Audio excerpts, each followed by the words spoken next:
Them damn Capitals.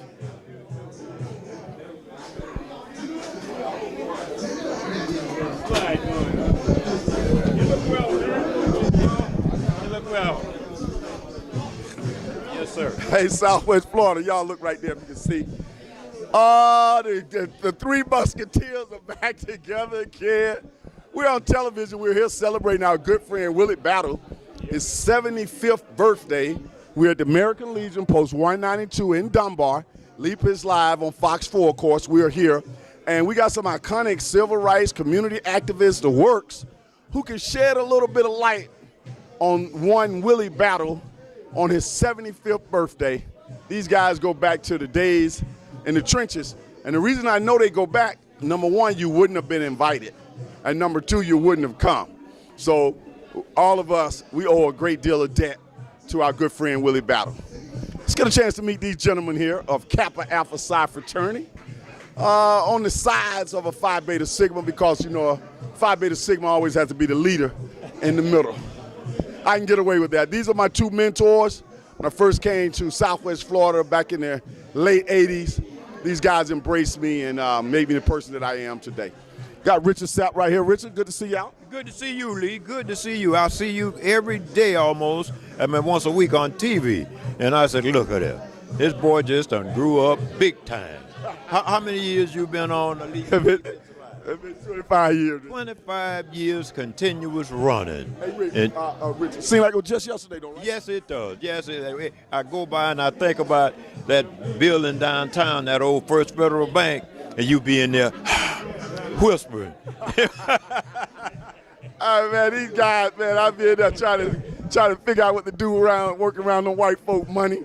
I be whispering on the phone to Roy and Richard, trying to get deals done, man. Hey, Roy, does it seem like 25 years to you at Leap is Live as well? It's hard to believe that it's been that long. But during that period of time, you certainly made your impact on this community. You refer to Richard and me as iconic figures, and so are you. You have become an icon yourself. I appreciate that, man, coming from you guys. Now, Richard, you and Roy heard me up there celebrating our good friend Willie Battle.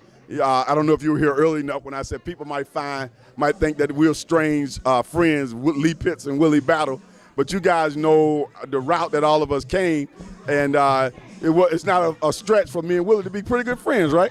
Right. You and the Willies should be good friends because you were a friend to the community, Lee. Not only did you work in the community, but you went through to bring news from the community to the community. And that took some of that. And there was Willie and the Willies and a few other folks in the community that you had a real good relationship with. Then you picked up Roy and I, and there was Miss Shoemaker, Dr. Knight, all that crew. They would say sometime we'd be down there in the shop cooking up stuff, trying to go downtown with it so we can bring stuff to our community. And you was the voice for the community. That's right. Once a week show. Okay. And so we didn't have no other way to get it out, so you got it out there. That's right. And I'm coming back to you, Richard. And Roy, one of the things, because like when I was up there talking, and this is all about Willie Battle, when I was up there talking, one of the things I said, and I knew it resonated with you guys, that's why I called your name, when I said, hey, when you first come to Fort Myers and you want to be in the black community, you got to go to Dunbar. Right. And you got to get accepted in Dunbar. And it's certain people that can lay their hand on you and you be seen with, and they go like, he's cool. So if I'm seen with Roy, Richard Sapp, I'm seen with Willie Battle, Willie Green, I get my credibility, and then tagging Roy Kennix along. Talk about how as a community, no matter where we come from, we're black and we're trying to help each other. It's all the same no matter where we are. Right. I think one of the things Willie Battle actually epitomized that kind of attitude, that kind of orientation. One of the things that I remember about Willie Battle is the way he led the struggle in this community to create opportunities for black contractors. When I came here, there was a lot of ferment in the construction industry, but the black contractors needed a champion to help them push so they could get a share of the business from the various governments. And Willie Battle became the face of that struggle.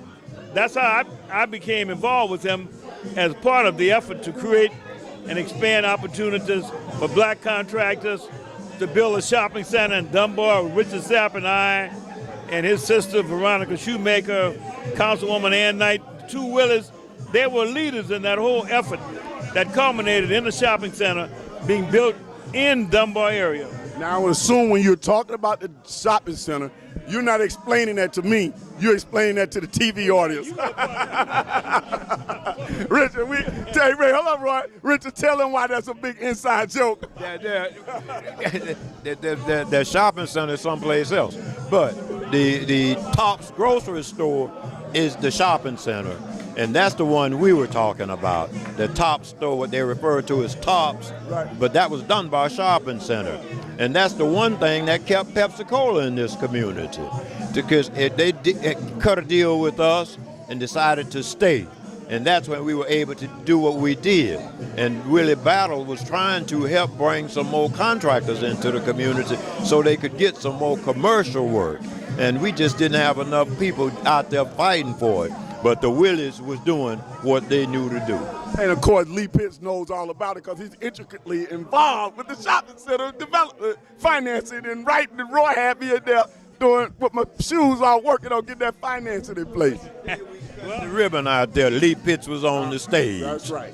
Street credibility, folk. I was on the stage in my tuxedo, coming from out of town, being embraced by the community, and about 10 years later, we were cutting the ribbon out there, and my two buddies right here were side by side. Hey, here's the thing, though. It's a combination of us talking and talking about Richard. People don't know, I got the pleasure of actually having black men mentor me when I got here, and I saw black men in leadership position. Richard Sapp over to the Hope House, Roy Kennix at Lead Co. When I say Hope House, though, that's the proper name, right? Hope House? Right. Source of Light and Hope, right. And I saw how they operated within the government structure. The government structure, which I had never been in government, walking the halls, walking the city hall and walking the county halls and all of that stuff, man. People don't realize that that's an integral part of getting things done, huh? Right, exactly. I think one of the things that may not be so widely known is the fact that this man, before he became a successful television personality, was an extremely successful banker with a community orientation. By that I mean that a lot of the minority black and Hispanic businesses that got funding and had the banks to open their doors to them resulted from Lee Pitts' leadership. And as a matter of fact, I'll say this, the Dunbar Shopping Center was a public-private initiative that involved money from government and from the banks. The biggest bank involved was First Union, which is a bank where Lee Pitts was a vice president. That's right. And played the lead role in that money, $2 or $3 million in debt capital coming from his bank. Lee spearheaded that effort. That's millions with an M, people, now known as Wells Fargo Bank. Richard, you as the brother of the late, great Veronica Shoemaker, you were in the heart of the civil rights movement. When do you remember Willie Battle jumping into the civil rights movement? Or was he always there for as long as you can possibly remember? As long as I can. When I knew Willie Battle, we grew up together in Fort Myers. We played football together in high school. So I kind of followed his trail. After Willie Battle got to working and putting money back into the community, giving people in the community jobs, then he came in with a voice. Because you got something to say when you're putting dollars back into your community, circulating them. So he has been out there fighting for civil rights since 72, 73. I know back then, because he was fighting City Hall, as the lady once said tonight, with that early on, to make sure we get some appropriate housing in our community. We had some shacks out here for a long time.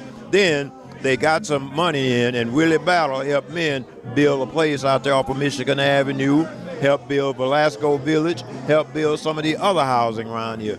But he was able to hire contractors, subcontractors from the community, and that began to put money back but it was all government projects. Now, you mentioned that you knew him when he was young. Did you have any idea at the time that Willie Battle would become what we know him as today in terms of all of the success that he had? Were there any traits about him as a youngster that seemed that he had that discipline? Well, the only trait I really remember about Willie, he was hardworking. That's number one. He came out the same cut that we all came out. Our parents didn't play nothing. You had to work to get what you want. And he started out early on in construction. He was doing drywall first, then he went on, moved up the blocks, and then he started doing, hey, if these folks can do it, I can do it. And that's what started him in his own construction. What a fascinating story, people. You're getting the meat and potatoes right here on television. Never heard of about the great Willie Battle. Roy Kennix, you and Richard are sort of sophisticated types, college bred, well-spoken, well-written. Willie Battle is more of a salt-of-the-earth guy, no fancy college degrees or anything, but he was a guy that was able to take the resources that he had and made a difference. I know working around you, you always seem to have a great deal of respect for Willie Battle. Well, I did. I mean, he was a self-made guy, and he stood for something. He did not mind struggling on behalf of people who found themselves at different times in conflict with the local power structure. Willie Battle, you could count on him to really look after the interests of ordinary people. I can tell you a personal story about an experience I had, and I'll share it with you. When I came here, I was very involved with helping minority contractors secure county and city business. And along the way, I may have stepped on some toes, and I found myself where my position with the county was being jeopardized.